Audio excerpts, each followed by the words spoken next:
வணக்கம், நான் உங்க ஆத்ம நண்பன் பேசுறேன். பிரம்மஸ்ரீ தவத்திரு திருச்சிற்றம்பலம் சுவாமிகள் குருநாதர் அவர்களோட பொற்பாதங்களை வணங்குறேன். வணக்கம். உலக மக்களால ஆத்மபிதா, ஞானபிதா, வடகரை வள்ளல், அப்பா அப்படின்னு அன்பாகவும் மரியாதையாகவும் பாசத்துடன் அழைக்கப்படக்கூடிய சிவானந்த பரமஹம்சர் அவர்களுடைய ஜீவ ஐக்கிய தினம் இன்னைக்கு ஜூன் 21, 1949 வருடம் பழனியில இருக்கிற ஆசிரமத்துல அப்பா ஜீவ ஐக்கியம் ஆகிறாங்க. இதுல என்ன ஒரு பெரிய சிறப்பு அப்படின்னா, இந்த ஜூன் 21 உலகம் எல்லாம் பரவமா இருக்கக்கூடிய எல்லா மக்களும் சர்வதேச யோகா தினமா கொண்டாடுறது நமக்கு இன்னும் பெருமையா இருக்குது. ஒரு விஷயத்த நான் உங்க கூட பகிர்ந்துக்கணும்னு ஆசைப்படுறேன். இந்த விஷயம் எல்லாம் சித்த வித்யார்த்தி சகோதர சகோதரிகள் கிட்ட கேட்டு தெரிஞ்சதையும், சிவானந்தரப்பா வாழ்ந்த காலத்துல இருந்தவங்க அவங்க கூட வாழ்ந்தவங்க சொன்ன விஷயத்தை வச்சுதான் உங்க கூட நான் பகிர்ந்துக்கிறேன். அப்பா கூட ஜெனரல் பிரசிடென்ட் விஸ்வம் அவர்கள் இருப்பாங்க. அவங்க எப்பவுமே நம்ம அப்பா அவர்கள் 4 மணி நேரத்துல இருந்து 6 மணி நேரம் தாண்டி தியானத்துல உட்கார்ந்துட்டு இருந்தாங்க அப்படின்னா சமாதி ஆயிடுவாங்கன்னு பயந்துட்டு அப்பாவை 4 மணி நேரத்துக்கு மேல தியானத்துல உட்கார விடாம பார்த்துக்கிட்டே இருப்பாராமா. ஆனா ஜூன் 21 அப்பா பர்பஸா ஜெனரல் பிரசிடென்ட் விஸ்வம் அவர்களை ஏதோ ஒரு ஊருக்கு அனுப்புனதாகவும், அங்க இருக்கிற கொஞ்சம் சிஷ்யர்களை மட்டும் பார்த்துக்க சொல்லிட்டு போனதாகவும் சொல்றாங்க. அந்த சமயத்துல அப்பா அங்க சுத்தி இருந்தவங்களை காலையில என்ன எழுப்பிடுங்கன்னு சொல்லிட்டு அதிகாலை 4 மணிக்கு முன்னாடியே சமாதியானதா சொல்றாங்க. விஸ்வம் பிரசிடென்ட் இந்த விஷயத்தை கேள்விப்பட்டு வந்து அங்க கூட இருந்தவங்களை எல்லாம் அப்பா அப்படி சமாதியாக விட்டுட்டீங்களே அப்படின்னு கேட்டதாகவும் சொல்றாங்க. சிவானந்த பரமஹம்சர் அப்பா அவர்கள் தன்னோட வாழ்நாள ஞான தேடுதலை எப்படி ஆரம்பிச்சாரு அப்படின்னா, ஒரு இறப்புல இருந்து அவர் ஞான தேடுதலை ஆரம்பிக்கிறாங்க. இறக்கும் பொழுது இந்த உடல்ல செயல்பட்டுக்கிட்டு வச்சிட்டு இருக்கிற ஏதோ ஒரு சக்தி இல்லாம போயிருது. அது எந்த சக்தி? இந்த சக்தி வெளியில போகும்போது ஏன் உடல் இவ்வளவு சிதைஞ்சு மெலிஞ்சு சீல் உண்டாகி பிரச்சனைகளை கொடுத்துட்டு போகுது? அதை நம்ம தடுக்கணும். அந்த தடுக்கக்கூடிய வித்தையை நம்ம கத்துக்கணும் அப்படின்னு முதல்ல அப்பா தான் கத்துக்கிட்டு பழனி மலையில பஞ்சவர்ண குகையில உட்கார்ந்து ரொம்ப மாதங்கள் தவம் இருந்து தான் பெற்ற அந்த இன்பத்தை, தான் பெற்ற அந்த யோகத்தை, தான் பெற்ற அந்த சாகா கலையை உலக மக்களுக்கு வடகரை வள்ளலா இருந்து வாரி வழங்கி இருக்கிறாரு. ஸோ இதுதான் அப்பாவோட ஞான பாதையோட ஆரம்பம். அதுக்கப்புறம் அப்பா தன் நிலையிலிருந்து இறங்கி வந்து எல்லா மக்களையும் சரிசமமா பார்க்கணும் அப்படிங்கிற ஒரு தாட்டை கொண்டு வந்தாரு. ஜாதி, மதம், மொழி, இடம் இந்த மாதிரி எந்த வேறுபாடும் இருக்கக்கூடாது அப்படிங்கிறதுக்காக உடையிலிருந்தே அதை ஆரம்பிச்சு இன்னும் உணவு வரைக்கும் அந்த விஷயத்தை கொண்டு வந்தாங்க. ஒரு விஷயத்த நான் மனம் நெகிழ்ந்து கேள்விப்பட்டது உண்டு. என்னன்னா, அப்பா வந்து ஜாதி, மதம், மொழி, இனம் எல்லாம் கடந்து எல்லாரும் ஒன்னா இருந்து சாப்பிடணுங்கிற சத்தினி திட்டத்தை ஆரம்பிச்சு அதை நடத்திட்டு வந்தாருங்கிறது எல்லாத்துக்குமே தெரியும். அந்த சமயத்துல எல்லாரும் சித்த வித்யார்த்தி சகோதர சகோதரிலாம் உட்கார்ந்துக்குவாங்க. அப்பா நடுவில் நின்று கையை இப்படி வச்சுக்குவாங்க. எல்லாரும் பிசைஞ்சு கொடுக்கக்கூடிய உணவை அப்பா இப்படியே சாப்பிடுவாங்க அப்படின்னு எல்லாத்துக்கும் தெரியும். ஆனா இதை சமாதி ஜீவ சமாதியை பார்த்துக்க இருக்கிற அண்ணா வந்து சிவானந்த தாஸ் அண்ணா வந்து இந்த விஷயத்த நமக்கு சொல்லியிருக்கிறாங்க. ஒரு பேட்டியில கூட நமக்கு சொல்லியிருக்கிறாங்க. இந்த விஷயத்தை கேட்கும்போது உண்மை மனம் அவ்வளோ நெகிழ்ந்து போச்சு. இந்த மாதிரி சத்தினி நடந்துட்டு இருக்கிற சமயத்துல ஒரு வயதான ஒரு செல்வம் செழிப்பு மிக்க ஒரு அம்மா வந்து பாக்குறாங்களாமா, ஐயோ இவங்க கூட எல்லாம் நம்ம எப்படி சாப்பிடலாம் அப்படின்னு ஒரு மாதிரி அருவருப்பா ஃபீல் பண்ணி நின்றுட்டு இருக்கிறத நம்ம அப்பா ஆத்மபிதா அவர்கள் மனதால உணர்ந்துட்டு என்ன பண்ணிருக்கிறாரு அப்படின்னா, அங்க இருக்கிற சகோதர சகோதரிகளை வந்து கொஞ்சம் சாப்பாடு என் கையில போடுங்க அப்படின்னு பெனஞ்ச சாப்பாட்டை கையில வாங்கிட்டு அப்படின்னு சத்தம் போட்டப்போ ஒரு 2 நாய் வந்து அப்பாவோட கையில இருக்கிற அந்த சாப்பாட்டை சாப்பிட்டுச்சாமா. அந்த நாய் போனதுக்கு அப்புறம் அப்பா அந்த பெண்மணி பார்த்து திரும்பி, நாய் சாப்பிட்ட எச்சில் சாப்பாட்டை நான் சாப்பிட்றேன் பாருன்னு சொல்லிட்டு அதை அந்த சாப்பாட்டை சாப்பிட்டு காமிச்சாராமா. அப்ப சொன்னாராமா அப்பா, நாய், அதாவது இந்த விஷயத்த சொல்லும்போது எனக்கே மனசு சங்கடமா இருக்கு.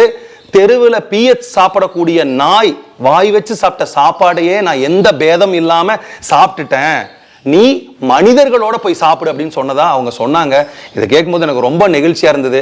ஏன்னா அப்பா வந்து ஒரு தத்துவத்தாலேயோ இல்ல வந்து ஒரு அட்வைஸ்னாலேயோ இல்ல நான் சொல்றேன் நீ கேளு அப்படின்னு சொல்லியிருந்தா கூட கொஞ்சம் கம்மியா இருந்திருக்கும். ஆனா தான் இருந்து தன்னோட உடம்பாலையும் மனதாலையும் ஒரு சிஷ்யனுக்கு, அந்த சிஷ்யன் இப்ப வந்தவனா இருக்கலாம், எப்பவோ வந்தவனா இருக்கலாம், ஒரு பெண்ணா இருக்கலாம், ஆணா இருக்கலாம், எந்த பேதமே இல்லாம அதை அழகா புரிய வச்ச குணம் வந்து, அதனாலதான் அப்பாவை வந்து எல்லாரும் ஞானபிதா ஆத்மபிதா வள்ளல்னு சொல்றதுக்கு காரணம் அதுதான். அப்பா நிறைய திருவிளையாடல்கள் பண்ணியிருக்காங்க. ஆனா இப்ப உலக புகழ் பெற்ற ஒரு போட்டோ இருக்குது அப்படின்னா எல்லாத்துக்கும் தெரியும். ஒரு குரு சிஷ்யன் இவ்வளவு அந்யோன்யமா இருப்பாங்களா, அந்த குரு சிஷ்யத்தோட தன்மை இப்படி இருக்குமா, அவ்வளவு புனிதமா அப்படிங்கிற விஷயத்த காமிக்கக்கூடிய போட்டோ ஒன்று எனக்கு ரொம்ப மனசுக்கு நெருக்கமான போட்டோ என்னன்னா, சிவானந்தர் அப்பா மடி மேல நித்யானந்தர் அப்பா உட்கார்ந்துகிட்டு இருப்பாங்க. அது பார்க்கறக்கே அவ்வளவு ஆனந்தமா இருக்கும். அந்த சிஷ்யத்தன்மை குருத்தன்மை வெளிப்படும். ஏன்னா சிவானந்தர் அப்பா ஒரு வீட்டுல ஒரு அன்பரை சந்திக்க போகும்போது கிணத்து மேட்டுல ஒரு சின்ன பையன் நின்றுட்டு இருந்ததாகவும், சிவானந்தரப்பா அந்த சின்ன பையனை பார்த்து அவனை பார்த்துக்கோங்க, இவன் வருங்காலத்தில் பெரிய யோகி ஞானியா வருவான்னு சொன்னாராமா. அவரு தான் நித்யானந்த சுவாமிகள். நித்யானந்த சுவாமிகள் வந்து சிவானந்தரப்பா மடியில் உட்கார்ந்த கதை எல்லாத்துக்கும் தெரியும். ஆனா சிவானந்தரப்பா ஒரு சிஷ்யனோட மடியில போய் உட்கார்ந்து இருக்கிறார் அப்படின்னா அது சில பேருக்கு மட்டும்தான் தெரியும். கோயம்புத்தூர்ல கொளத்தூர்ல ஜீவா சமாதியான நம்ம குருபரானந்த சுவாமிகள் வந்து நிறைய தியானம் தவம் இந்த மாதிரி மேற்கொண்டுகிட்டு இருக்கிறப்ப சிவானந்தரப்பா வந்து கோயம்புத்தூர்ல வர்றதை கேள்விப்பட்டு நம்ம கொளத்தூர் சுவாமிகள் அங்க வந்து சிவானந்தரப்பா பார்க்க கூட்டத்தோட நின்றுருக்காரு. அப்ப சிவானந்தரப்பா அங்க பாரு, அங்க ஒரு கள்ள நிக்கிறான், திருட இருக்கிறான், வர சொல்லுன்னு சொல்லி கூப்பிட்டு இருக்கிறாரு. அவர் வந்ததுக்கு அப்புறம் சிவானந்தரப்பா எழுந்திருச்சு போய் அவரோட மடியில உட்கார்ந்து இருக்கிறாருங்கிறது கொஞ்சம் பேருக்கு தான் தெரியும். இந்த விஷயத்துல இருந்து நம்ம கத்துக்க வேண்டிய விஷயம்னா, இவ்வளவு ஒரு பெரிய கலையை கத்துக்கிட்டவர், உலகத்துக்கே சொன்னவர், கர்வமே இல்லாம தம்மடியிலையும் சிஷ்யனை உட்கார வைக்கிறாரு, சிஷ்ய மடியிலையும் உட்கார வைக்கிறாரு அப்படின்னா அதுல இருந்து நம்ம கத்துக்கணுங்கிற அந்த விஷயத்தை மட்டும்தான் பார்க்கணும். சிவானந்தரப்பா அவர்கள் 1921 வருடம் சித்த சமாஜத்தை நிறுவுறார். அந்த சித்த சமாஜத்தை நிறுவி அதுக்குன்னு சில கட்டளைகளை பிறப்பிக்கிறார். நம்ம மனிதனா இருந்தா நம்ம இந்த மாதிரி சில ரூல்ஸ் அண்ட் ரெகுலேஷன்ஸ் ஃபாலோ பண்ணணும், அடுத்தவங்களுக்கு தொல்லை பண்ணக்கூடாது, நம்ம ஜீவனை மட்டும்தான் நம்ம பார்க்கணும். ஏன்னா இந்த ஜீவன் நம்ம உடம்புக்குள்ள இருக்கிற இந்த ஜீவன் தான் எல்லா உடம்புல இருக்குது, எல்லா பறவை மிருகங்கள் கிட்ட இருக்குது, மண் மரம் செடி கொடிகள் இருக்கிறதுனால ஜீவன் ஒண்ணுதான் அப்படிங்கிற கான்செப்டையும் சொல்லி கொடுத்தாரு. அது மட்டும் இல்லாம மக்களுக்கு நிறைய சந்தேகங்கள் இருந்தது ஆன்மீகத்தை பத்தி. உண்மையான ஆன்மீகம்னா இது, ஜீவாத்மா என்ன, பரமாத்மா என்ன, ஈஸ்வரனா யாரு, கடவுள் யாரு, பிரதோஷம்னா என்ன, ஏகாதசினா என்ன, இத்தனை குழப்பங்களை சுமந்துட்டு மக்கள் சுத்திக்கிட்டே தான் இருக்கிறாங்க. இவங்களுக்கெல்லாம் ஒரு கிளாரிட்டியான விஷயத்தை கொடுக்கணும்னு அப்பா ரொம்ப சிரமப்பட்டு சித்த வேதம் அப்படிங்கிற ஒரு புனித நூலை கொடுக்கிறார் உலகத்துக்கு. இந்த நூல் நிறைய லாங்குவேஜஸ்ல நிறைய மொழிகள்ல இருக்குது. ஏதாவது சந்தேகம் இருந்ததுன்னா அந்த சித்த வேதத்தை புஸ்தகத்தை அந்த புனித நூலை படிச்சோம்னாலே நமக்கு போதும். ரிக் யஜுர் சாம அதர்வன வேதங்களுக்கு அடுத்தபடியா கருதப்படக்கூடிய அந்த புனித நூலை நீங்க ஒவ்வொரு தடவையும் படிக்கும்போது அது ஒவ்வொரு விதமான விளக்கங்களை உங்களுக்கு கொடுத்துட்டு இருக்கும். சிவானந்தரப்பா வாழ்க்கையில அவர் தனக்குன்னு எதையும் வச்சுக்காம தன்னோட சுயநலம் இல்லாம பொது நலத்துக்காகவே வாழ்ந்து மக்களுக்கு இந்த சாகா கலையை கொண்டு போய் சேர்த்திருக்கிறாரு. இன்னொரு சுவாரஸ்யமான விஷயம் கூட சொல்லலாம். கணபதி சுவாமிகள் கூட சிவானந்தரப்பாவை எப்படியாவது அடிச்சிடணும், அவர் கூட மல்யுத்தம் பண்ணிடணும்னு சண்டை போட்டுலாம் ட்ரை பண்ணி போயிருக்காரு.